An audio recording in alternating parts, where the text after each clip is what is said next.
Sa pagsagod sang baboy, dapat may maayong pagpakaon. Daw pareho lang na siya sang bata mo nga ginaalagaan mo hasta nga magdako man siya.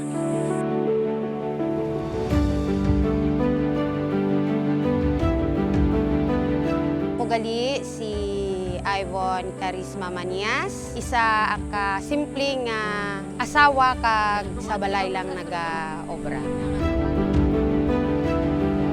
Sang una, sa syudad kami nag-stay. Na-realize namon dito nga gasto lang nga gasto. And then we decided to transfer diri sa Tuyungan. Nakita namon sa palibot namon, may mga nagasalagod sang baboy. Tapos na inganyo man kami.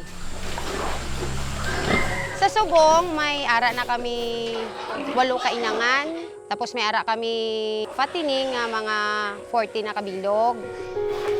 Sa amon mga idik, nag-introduce kami sang solid foods. Like for example, sang super biik sa mga inangan. Nagapakaon kami sa Subong sang super inahin 2 para magdamo ang ilagatas.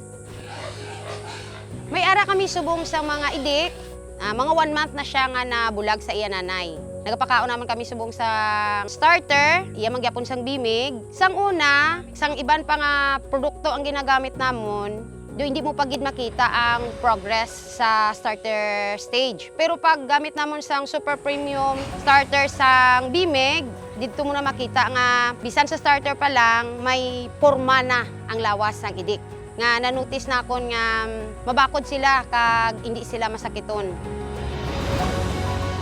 Sa sobra nga init sang panahon, naghahatag kami sang LFV para hindi ma-dehydrate ang amon mga baboy.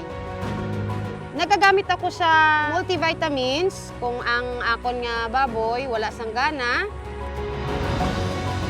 Ang amon nga lugar, malapit ang mga bahay-bahay. So it means nga hindi siya dapat magbaho ang imo tangkal kaya syempre ireklamo sang katawo. Ang feed sang bimig, pagbukas mo pa lang, mahamot na siya. Ang higgo sang baboy, hindi gid masyado kabaho.